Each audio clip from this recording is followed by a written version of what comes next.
Assalamualaikum warahmatullahi wabarakatuh.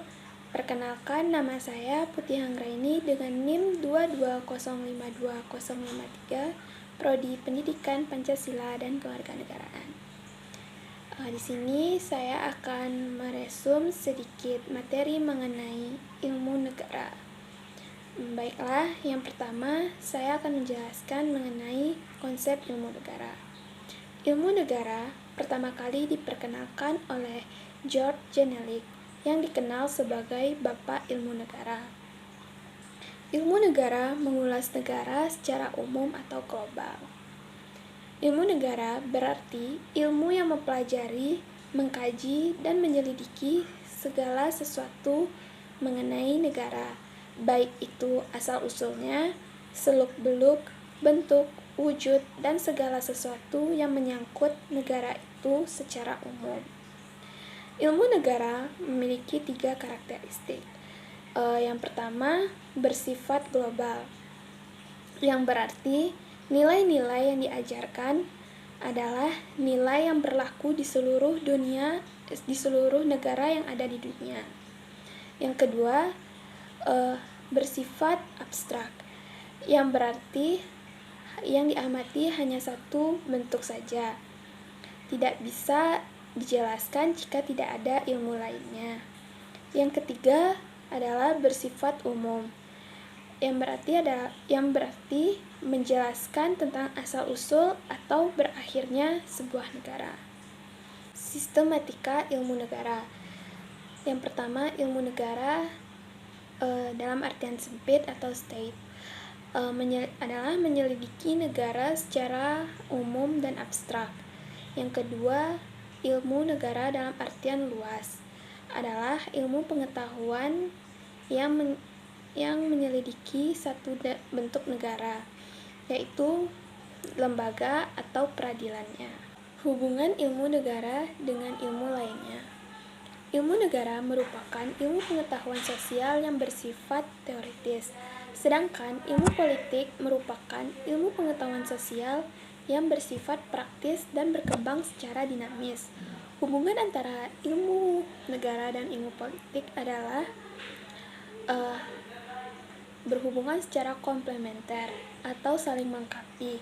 Bisa dibilang ilmu negara merupakan pelengkap dari ilmu politik. Yang kedua, hubungan ilmu negara dengan hukum tata negara.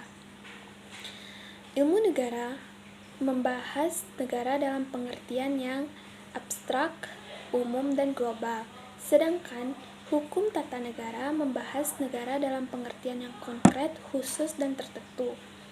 Jadi, hubungan antara ilmu negara dan hukum tata negara adalah ilmu negara merupakan dasar atau fundamen dalam mempelajari hukum tata negara.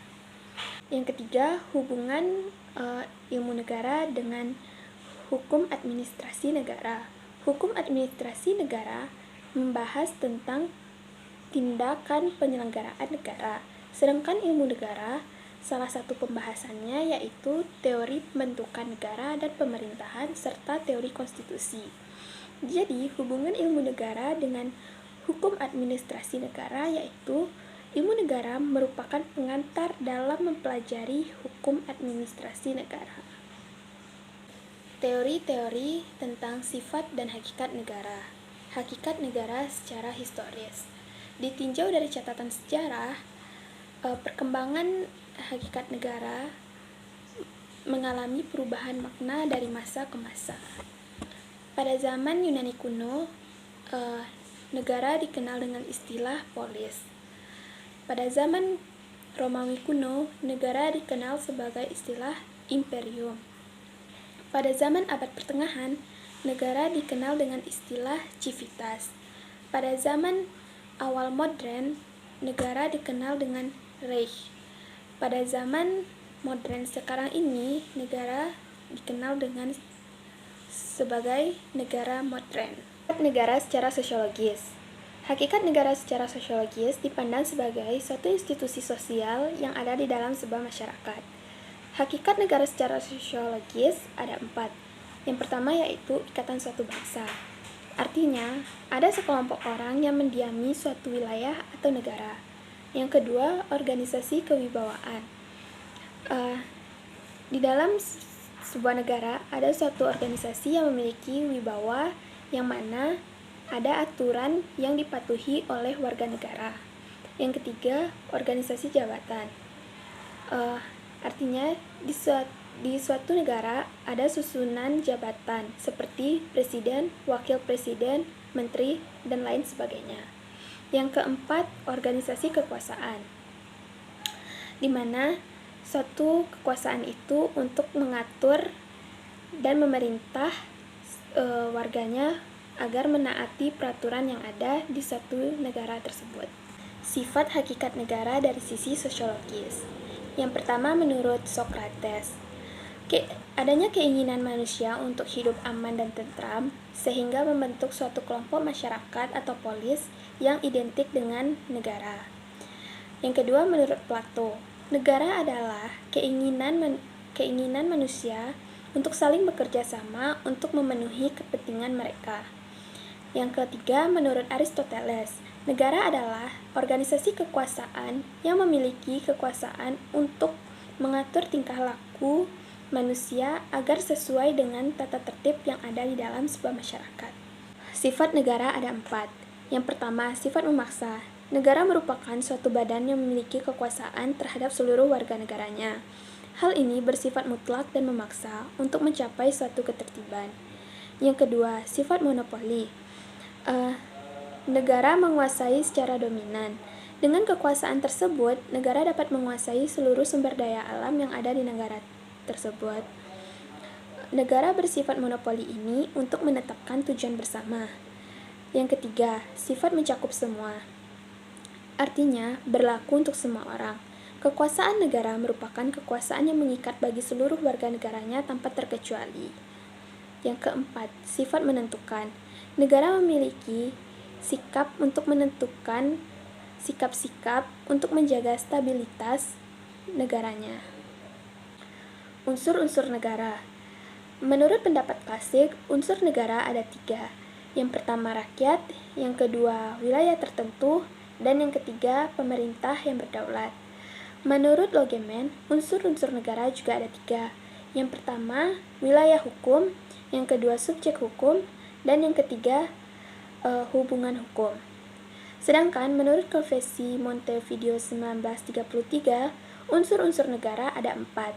Yang pertama penduduk yang tetap, yang berarti adanya masyarakat yang menetap di suatu wilayah atau yang bertempat tinggal tetap di suatu negara. Kedua, wilayah yang pasti. Wilayah yang pasti adalah wilayah yang berfungsi sebagai tempat bermukim bagi penduduknya. Suatu wilayah dapat dikatakan sebagai wilayah yang pasti apabila sudah ada kejelasan terhadap batas-batas wilayah tersebut. Ketiga, pemerintah yang berdaulat. Guna untuk mengatur dan mengamankan serta membina tata tertib dalam masyarakat, perlu adanya sebuah kekuasaan. Kekuasaan inilah yang dipegang oleh pemerintah. Pemerintah adalah perwakilan negara untuk menjalankan kekuasaan guna mencapai tujuan bersama. 4. Kemampuan untuk mengadakan hubungan dengan negara lain. Kemampuan untuk mengadakan hubungan dengan negara lain ini memerlukan proses yang panjang dan tidak dapat diamati secara langsung karena bersifat subjektif dan situasional, serta harus ada pengakuan dari negara-negara lain terhadap negara yang bersangkutan. Terjadinya negara dan pertumbuhan negara. Pertama, terjadinya negara secara primer. Terjadinya negara secara primer adalah terjadinya negara yang dimulai dari bentuk yang paling sederhana dan terus berkembang secara bertahap ke arah yang lebih maju. Terjadinya negara secara primer melalui beberapa fase. Yang pertama, fase genoskaf, yang kedua fase kerajaan, yang ketiga fase negara nasional, dan yang terakhir fase negara demokrasi. Kedua, terjadinya negara secara sekunder. Di dalam negara sekunder, negara yang sebelumnya sudah ada akan tetapi terjadi revolusi, intervensi, dan penaklukan, maka akan muncul negara yang akan menggantikan negara yang sudah ada tersebut. Dalam terbentuknya negara sekunder ini, hal yang paling penting adalah pengakuan dari negara lain. Pengakuan dari negara lain ini terbagi menjadi 3, yaitu pengakuan secara de facto, pengakuan secara de jure, dan pengakuan atas pemerintahan de facto. Pertumbuhan negara. Pertama, pertumbuhan negara secara primer. Pertumbuhan negara secara primer dimulai dari keluarga masing-masing yang memiliki kebutuhan, kemudian berevolusi ke tingkat yang lebih tinggi. Kedua, pertumbuhan negara secara sekunder. Pertumbuhan negara secara sekunder dapat terjadi melalui penggabungan, pemisahan, penaklukan, dan pemberontakan. Teori-teori pembenaran negara. Yang pertama, teori pembenaran negara dari sudut ketuhanan. 1. Kewenangan secara langsung atau tidak langsung dari Tuhan yang diterapkan dalam bentuk konstitutif dan kepercayaan yang diformalkan dalam ketentuan negara. 2. Tindakan penguasa yang selalu benar karena negara terjadi atas kehendak Tuhan. Tokoh-tokohnya yang pertama ada Augustinus. Menurut pendapatnya adalah kedudukan gereja lebih tinggi daripada negara. Yang kedua ada Thomas Aquinas. Menurut pendapatnya adalah hukum dan tata alam terjadi atas kehendak Tuhan. 2. Teori pembenaran negara dari sudut kekuatan. Yang dimaksud di sini adalah siapa yang memiliki kekuatan akan mendapatkan kekuasaan dan memegang pemerintahan. Kekuatan di sini meliputi kekuatan jasmani, kekuatan rohani, kekuatan materi, dan kekuatan politik. Tokohnya ada Leon de Guet. Ia berpendapat bahwa pihak yang dapat memaksakan kehendaknya adalah pihak yang paling kuat. 3. Teori pembenaran negara dari sudut yuridis atau hukum. Dimaksudkan bahwasannya tindakan pemerintah negara dibenarkan karena didasarkan pada hukum. Ada 3 jenis hukum. Yang pertama, hukum keluarga. Masyarakat hidup dalam kesatuan-kesatuan keluarga besar yang dipimpin oleh kepala keluarga. Kedua, hukum kebendaan. Raja memiliki hak atas wilayahnya. Jadi, penduduk atau masyarakat harus tunduk terhadap raja yang berkuasa di daerahnya. Yang ketiga, hukum perjanjian. Di sini tokohnya ada Thomas Hobbes. Ia berpendapat bahwa manusia memiliki rasa takut diserang oleh manusia yang lebih kuat. Oleh karena itu, rakyat mengadakan perjanjian, tetapi raja di luar perjanjian. Tokoh selanjutnya ada John Locke. Ia berpendapat bahwa raja dan rakyat mengadakan perjanjian. Jika raja bertindak sewenang-wenang, maka rakyat dapat meminta pertanggungjawaban. Perjanjian antara raja dan rakyat menimbulkan monarki terbatas. Kemudian ada pendapat dari Jean-Jacques Rousseau. Ia berpendapat bahwa kedaulatan dan kekuasaan tidak pernah diserahkan kepada raja. Raja hanya mendataris rakyat. Setiap orang dapat hidup bebas dan merdeka. Yang keempat, teori pembenaran negara dari sudut lainnya. Yang pertama, teori etis. Negara ada karena adanya keharusan yang sesuai dengan perilaku manusia yang disepakati secara umum. Kedua, teori absolut. Tindakan negara dibenarkan karena negara merupakan sesuatu yang dicita-citakan oleh manusia. 3. Teori psikologis. Tindakan negara dapat dibenarkan berdasarkan unsur psikologis manusia seperti rasa takut, rasa sayang, dan lain sebagainya. Sehingga segala tindakan negara dapat dibenarkan. Teori pembenaran negara Republik Indonesia. Teori legitimasi menjadi teori pembenaran kekuasaan di Indonesia. Ada 4 teori legitimasi, Yang pertama, legitimasi sosiologis, yang kedua, legitimasi yuridis, yang ketiga, teori legitimasi etis filosofis, dan yang terakhir, legitimasi teologis.